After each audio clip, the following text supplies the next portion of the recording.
What about IND, Immigration Office? Oh, where do I begin? there were a lot. Let's start with the list. Yes. Well, we can battle bureaucracy, but the timing is crucial. But both me and my co-founder, we are non-EU citizens. Would you like this sparkly spark with your life, with immigration, Exactly. tax and everything right now, or a little later?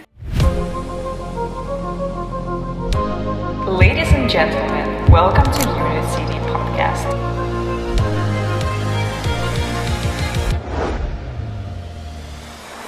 Welcome to UnitCity podcast. Again, we're exploring what it's like to move to the Netherlands and not just settle here, but open your business and start rolling with your own business. And today we have a very special guest. I would ask you to introduce yourself so we know who are we talking with. Yeah, hello everybody, thanks for having me. And I'm Daria, Debre's co-founder. So Debres is a clinical decision support system for intensive care units. And that means that what we are focusing on respiratory at the moment, and we want to give clinicians more information into what's going on with their patients and to give them more insights on how to act with each patient. Interesting. So in one of our previous podcasts, a guest, he was a Dutch entrepreneur. And he told us that very profitable niches for the Netherlands are actually very simple, like healthcare, like public transport, and you are in one of those niches. How was the journey for you? Do you think it was easier to start in this niche than in something else? Well, it was definitely not easy, and it's still not easy, especially when you do it in the new market. Right. And since we're AI-based, which is like a huge thing right now, but lots of clinicians still are very cautious about AI, and I do understand them, but what we are trying to do is to help them not replace the clinician, because with all the information that is coming to them every day, that is extremely overwhelming to take care of administrative things at the same time and then to take care of their patients. So, and actually we have chosen South Holland because of their focus on transportation, right, because they're the port city, but also life sciences because of the Erasmus MC, right, and which is a great partner to us currently, and we are running a huge project with them to validate the algorithm and also to understand how it can be used at the bedside. Erasmus MC is the largest medical institution in Europe, at least. Yeah, exactly. How did you get to the level of working with such a big institution? Well, I should say probably we were a little bit lucky.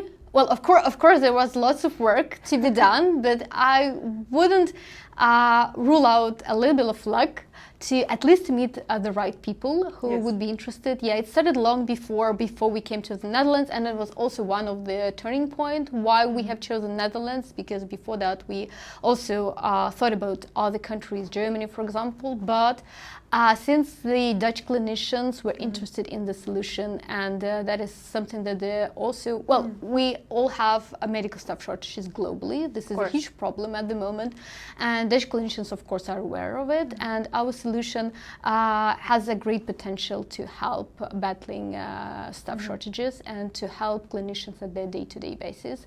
So we met a couple of clinicians long before, at least a year before, I should say, moving to the Netherlands, and so that was the point when we understood that we could make a difference and a change here, and so that's how we met clinicians from Erasmus, and that's how then the project started. So why not Germany then, or maybe other countries that you looked at? Well, the first thing entrepreneurs do, so they talk to other entrepreneurs. Of course. Yes, because you kind of need this collective wisdom. That's what the podcast is for, all exactly. right? Yeah, so we're creating this global wisdom for other entrepreneurs to use. So we talk to other entrepreneurs, non-EU, of course, because it's I would say it's not a little bit, but it's a huge difference for EU and non-EU entrepreneurs. Getting a visa, setting up taxes, figuring out the housing, the European way of life. Completely different. Yeah, completely different. So, and the talking to entrepreneurs who ventured to go to Germany, so quite a lot of bureaucracy, and we can battle bureaucracy, but the timing is crucial for a startup. You have to move quickly, you have to make all the right connections, and the time is very limited, and usually startups have very limited resources in terms of people that work for a startup. Yeah. So for Germany, well, first of all, of course, it was the German language. Well, unfortunately, none of our team speaks German, and yeah, so Netherlands are much more flexible in that because they do use English on daily basis. So at least in their official It's like a second life. language. Yeah, exactly. It doesn't mean that you do not have to learn Dutch You at some still point. do. Absolutely, but at least while you're settling in and while you're figuring out all the legal issues and just getting to know the ecosystem and your opportunities and making connections. Yeah, you can use English on daily basis, and that is fine. Absolutely. So, coming, from the whole beginning of choosing the Netherlands, going forward with the choice, what were the struggles on your journey?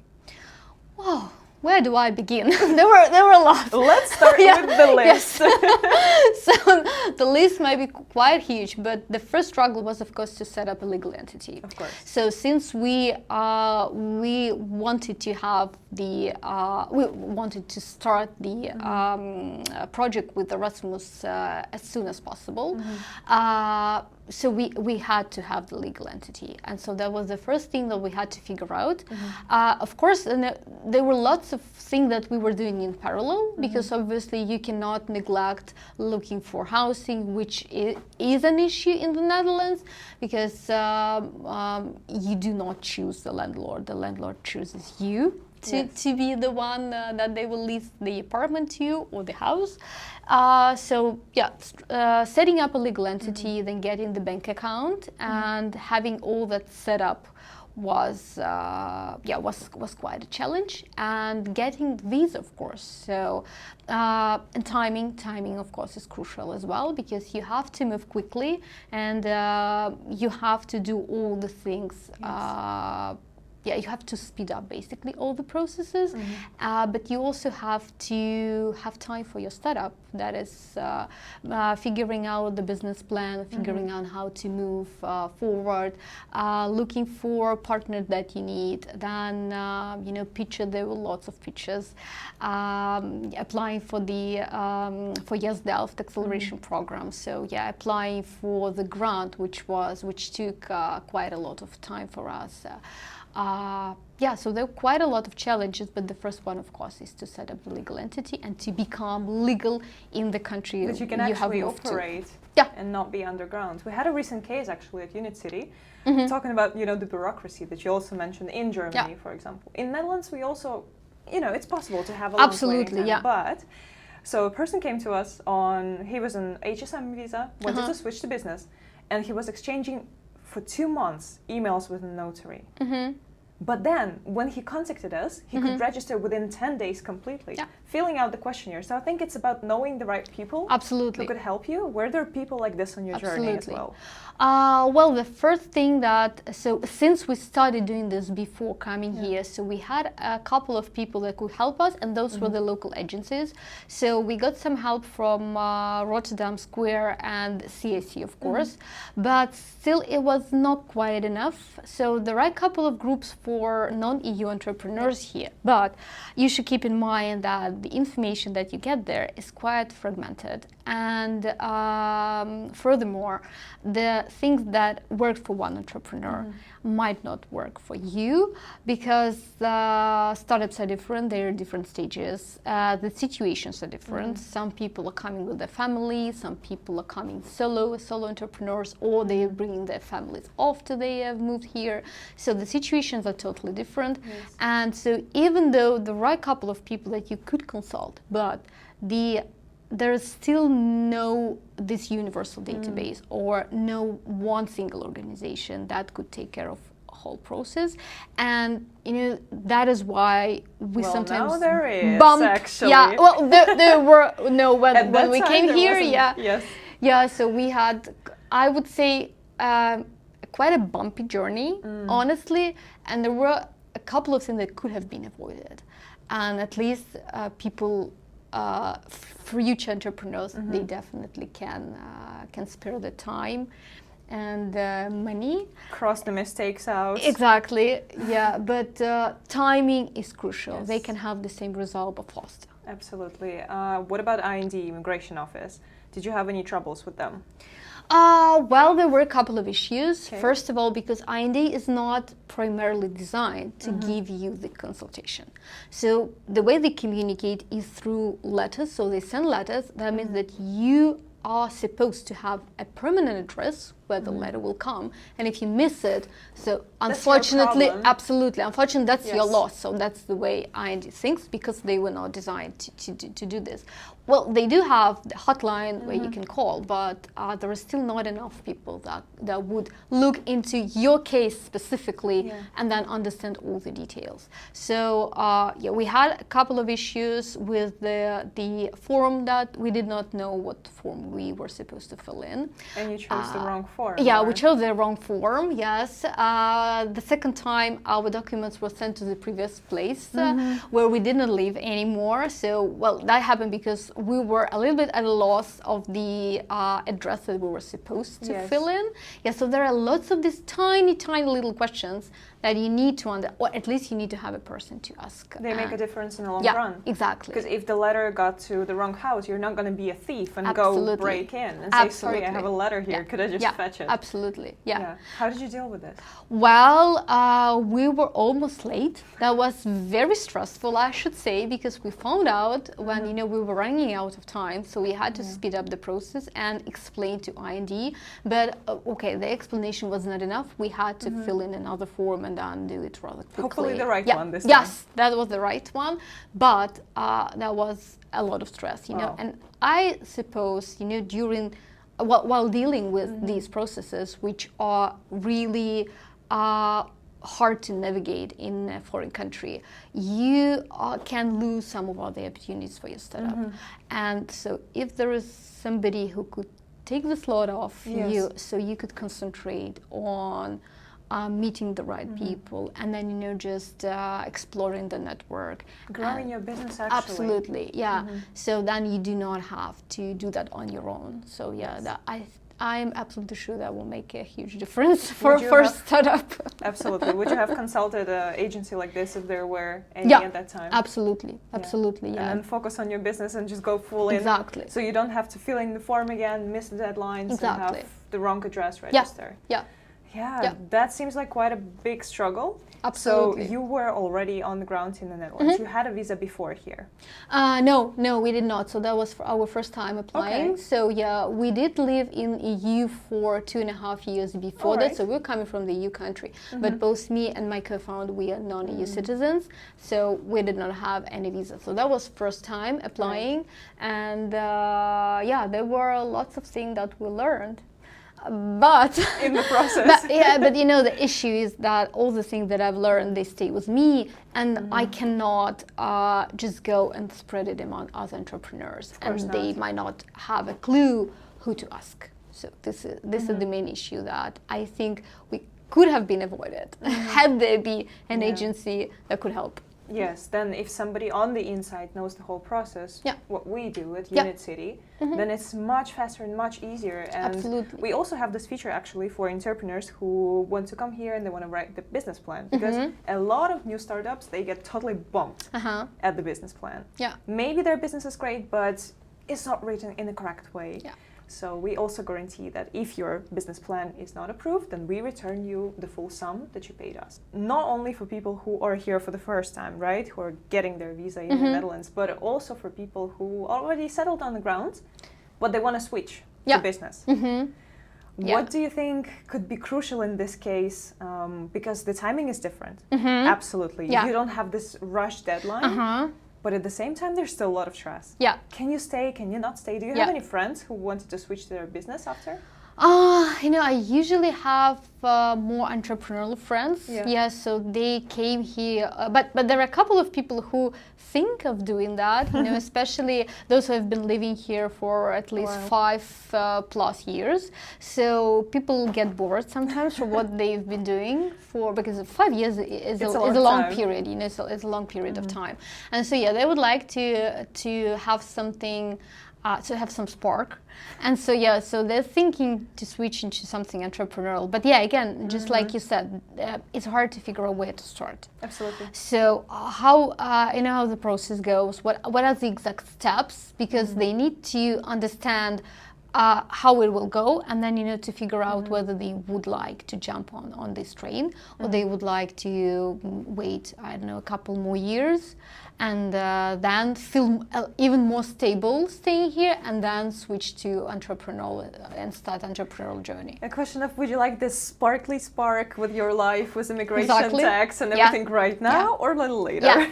exactly. But then exactly. If you don't switch, you might get burned out easily. Yeah, that's what happens. Yeah, because especially those people who work in IT here. So yeah, that's those works and those jobs. They sometimes get very routine, and people get bored from routine. So they would like to venture into something, into this entrepreneurial world, which seems very sparkly at first. But I think they would be less afraid if they had a partner to ask, and then to understand what it would entail. They need to know there. all details. And the beautiful thing about it in the Netherlands, actually, what I really love about this country, is that on another visa like HSM, you could also start your business. You do have a lot of regulations, for example, from your employer, of course, but it's possible. So if you want to kind of like get a sneak peek and see how it works, registering your business might be a thing. Yeah, exactly, exactly. And what were, talking about like actual sparkly points of your journey, were there any good ones that you're like, I'm really proud of them?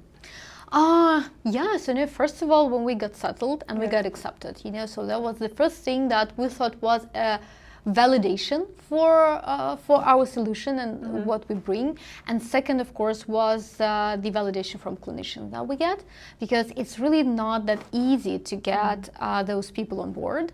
And first of all, because they're busy. Right. And with their daily tasks, and of course they're responsible for their patients, for their well-being. So yeah, that was a validation for us. And then when we saw more and more people getting interested, so that is even in the hottest of moments, when you think that I might not be able to do that, when you get this validation from people, that is something that keeps you going. And so getting our first people from the clinical side that were interested, but then we got from the ecosystem as well. But it takes time to become a part of the ecosystem. Even if you have a great solution, even if you have already got traction, you still need time to become a part of the ecosystem here. And so to gain recognition, and it's like being a new kid on the block, so you always need time, and you have to be patient to do that, but you also have to be persistent. And again, having a partner who could have your back, I think would really help at that time, especially time-wise and especially resources-wise, because for startup these two things are usually crucial. They matter the most. Seems like quite a, as you said, like a bumpy road with ups and downs all the way. Does it still feel like ups and downs after how many years are you already operating? For 2 years. So we came here in summer of 2023. Okay. Yeah, and we never left after that. And how does it feel 2 years after already? Sometimes still like a new kid, because we still learn new things about the country. Yeah, but of course, now that we have more people that we know, and we get the support, so we have government support as well for startups, so startup can get it here. There are quite a lot of opportunities that EU offers for startups. They depend from country to country, but sometimes there are still ups and downs, but they are like, you still feel that you can overcome it, you can manage. Why? Because you have the experience of managing before. So you kind of just recall that, I've already managed a lot of things. Already. Yes, I've been there, so I have come all the way through. And so probably I can overcome it as well. But at every stage of a startup, there are new challenges, and you kind of navigate in the unknown. So the skill of being a founder is to be able to navigate the unknown, because nobody can really tell you what it's going to take Yes. and how it's going to be. So it all depends on you. Sometimes it can get overwhelming, but you have to have this in you, know, to just go and do that. So for us, this is helping the patients to get better, but also helping the clinicians that we could take this load off. Seeing the bigger goal in it. Yeah, exactly. Yeah. So seeing the bigger picture and just, seeing this shining star that you are trying to reach and you're trying to run towards. Yeah, so it's still sometimes it's still hard. Yeah, there are ups and downs, but then if you're feeling down, then you can have a look at your R&D journey and you kind of feel you can do that. you see all of this years, Exactly. all of these difficulties that you went across, and then it doesn't feel like anymore. Yeah, maybe difficult. I can manage this one as well. Maybe that's okay. Yeah. I can imagine it's not like the first year anymore. Yeah. Because the first year might feel like death and life situation. Absolutely. A lot Absolutely. of times. The Yeah. one wrong move, Yeah. you're out. Yeah. Also Yeah, because true. IND, of course, and RVO, they make a decision. Yeah. And your facilitator advises after the first year, okay, how are you doing with the startup? Did you fulfill all the points? Yeah. And then afterwards you switch to self-employed Yeah, visa. right. How did the journey go for you? Yeah, so the first year, I think we had weekly meetings with our facilitators. So Yeah. usually it happens like this. So after you have your business plan, and then you just go, just ticking the boxes. And so after that, your facilitator has to decide whether you have fulfilled everything that you wanted to, and whether you are eligible for to extend your visa. Yeah. So for us it went pretty well, but it costed lots and lots of time and lots of stressful situations. Especially from again circling back to the point of becoming a legal entity. Of course. And again for non-EU citizens, it takes longer, and you should understand that it might take longer. And what we have found out is, so the thing is, if you come in summer, you should be aware of the August. So like August is the deadliest of the deadliest months over here. So you should also take this into account, that people are usually going on long vacation. And so these things that you would like to speed up, they might come on hold. And so they might feel much slower than in the environment that we are used as a non-EU citizens who usually do not have long holidays. But then again, there should be someone to tell you this, so that you were aware of it and planning accordingly. Yes. So if there's an agency that will tell you that, like mind the timing. It doesn't mean that you cannot come during this period of time. It might be a good period of time if you would like to settle first, and have a look around. But mind this 1 month gap that you might get, or at least 3 weeks gap. Also Christmas holidays. Exactly. Like, again, that is something that the big problem is, that you don't even know which question to ask. You don't even know what to ask for, because you don't know what to expect, and you don't know what are the rules here as an entrepreneur, or as even someone living already in the country but still being on, I don't know, work visa or orientation year visa, any other visa. And I think that's the big difficulty when literally, Dutch people, they know how it works. They've been born and raised in this culture. They're familiar with it. But as EU or non-EU people, because for non-EU especially, even more difficult, right? We all know this. But even if you're from European Union, but from another country, you may not know. The process might have been completely different. But then you're right. You don't ask. So sometimes all you need is just one consultation. You have 1 hour of your time that somebody does explain the ropes to you. And afterwards, you're ready to go, and you're ready to roll your business. Yeah, absolutely. And then you can decide the right time when you want to come, depending on where you are at your startup journey, or whether you want to switch. Yes, what would be more comfortable for you, and also more profitable for you, right? Exactly. Because when we're talking about startup, of course, the matter of money comes in. Absolutely, always. And if people are silent on the months that you're coming over, and you're so excited, you want to start your business, you're ready to get going, but you receive no replies, that's not just monetary problem, not just finances. That it's is also a huge motivation problem. Yeah. You might give up. Yeah, Exactly. Did you ever see it in, people you knew, entrepreneurs that you knew?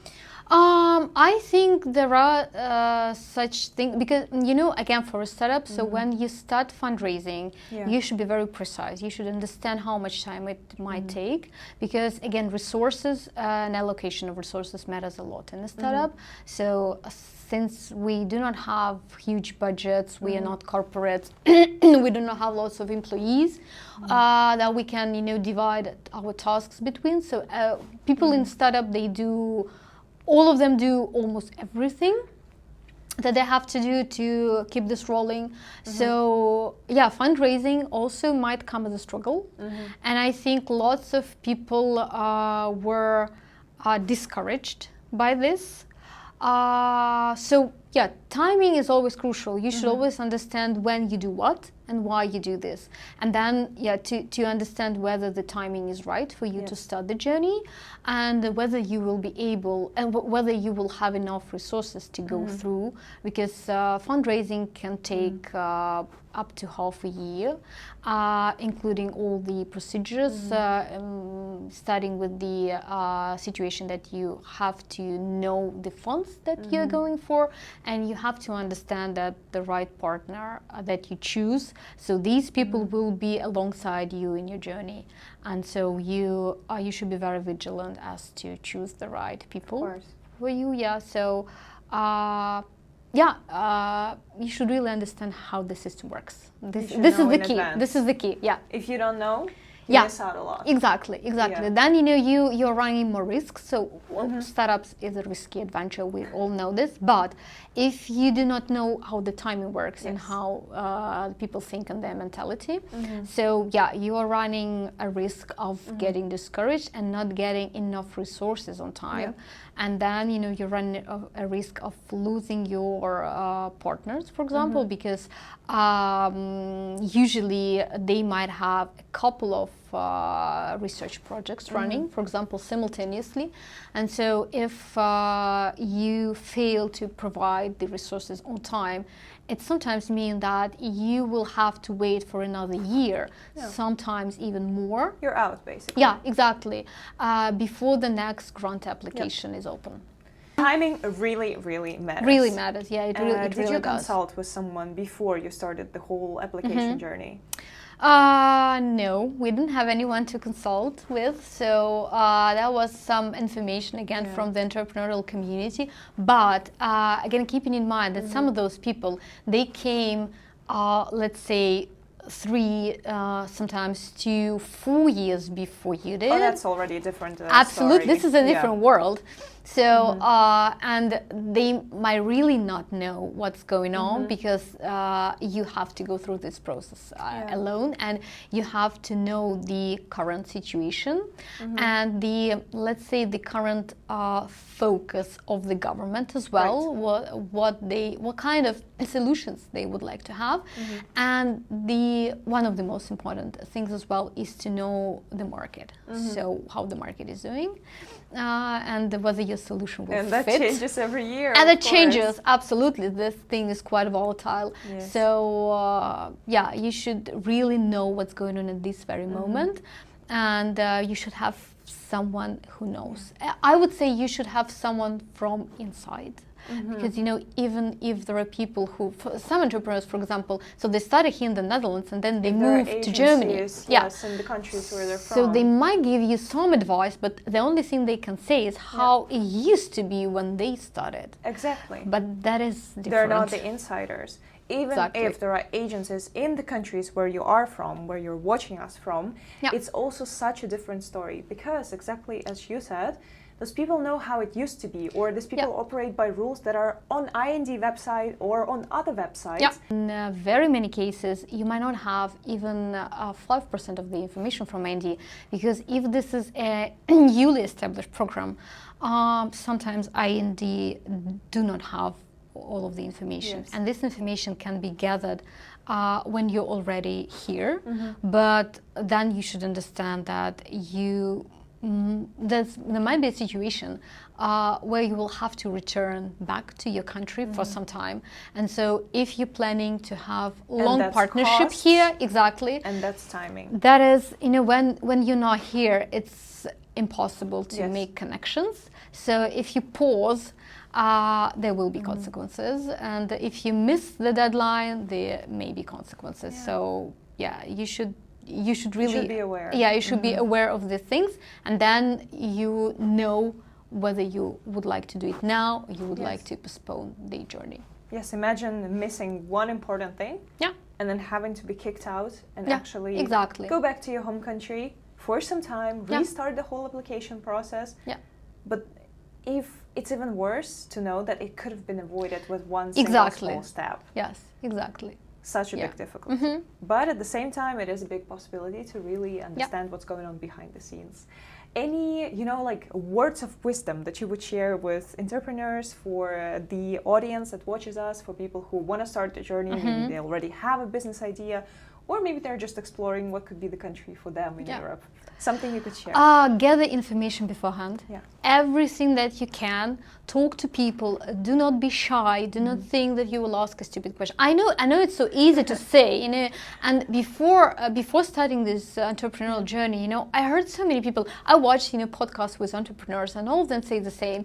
If you have an idea, just do it. Okay, it's so easy to say. But the first thing is, just gather the information. Try to understand whether this is the right country for you and your solution and your business. And again, to do this, you need someone from the inside who could tell you how it really happens in the country, and ask for success stories of other entrepreneurs. Talk to entrepreneurs, but it's really not that easy to find an entrepreneur who could tell you information that would be relevant for you, because again, startups are different.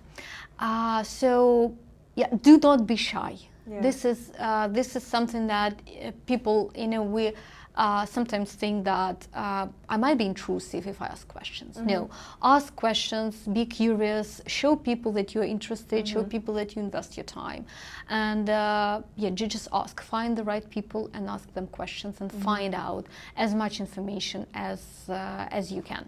Absolutely. Yeah. That is definitely something important that you said, because sometimes, you might have an idea, okay, I want to go ahead and start this, but your friends might say, yeah, it's a great idea, go ahead. But maybe it's not exactly profitable enough for the country that you want to move into. Yeah. But with a few switches, it could be done. And it could be done exactly. differently. Yeah, you need another validation from other people as well, who are not your friends, who are not your family, because family and friends are biased. So you need someone who could really tell you whether it's worth pursuing, and then you need people who know how it's going on inside. But do not postpone, and do not think that you will just you can find some information online, definitely, and you will. And you will, of course, but again, for your particular situation, lots of rules might not be applicable, and this that is something that you always need to find out for yourself. So you need other people to ask and to share what they've been through. So do not postpone your questions. Just go there and ask questions. Absolutely. And my final question would be for you. What would convince entrepreneurs, let's say from your country or from neighboring countries, to actually move to the Netherlands and start their application process here as well? Well, the Netherlands is a beautiful country, and people are really open to new ideas. They are quite flexible, and that means that they are willing to accept new people with new ideas and new solutions, and they're willing to try them out. So that is not typical for any country, but despite the bumpiness of the road at first, you will figure it out out, and you will find partners who would be open to trying new things and new ideas. So I would say the Netherlands is a good country to start with. The country is small, the market is small, there are pros and cons to this. So a good thing is that you will quickly find the people that you need, and with the support of people, so it will take you even less time than if you do it on your own. And but yeah, people are really flexible and open, and they are willing to try something new. So I would say that this is one of the most crucial things for entrepreneurs, because we are sometimes viewed as outsiders, but this is only if the society is conservative. So Netherlands are quite open, and even though you will find various kinds of people here, which is just natural for any country, most of them are willing to embrace new technologies and new solutions that you bring. Just like in your case, going from a no-name to organization that works with Erasmus MC is a big thing. Yeah, exactly.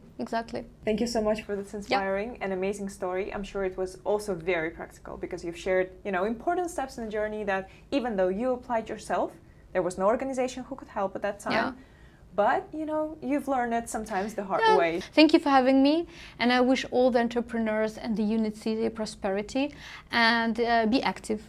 Just do what you want to do and pursue your dreams, because there's one life, you have one chance. So just do it, just venture, because there won't be another time to try and do that. Yeah, so, and best of luck. That was the best ending to the podcast we could have asked for. And on this note, we'll see you next time.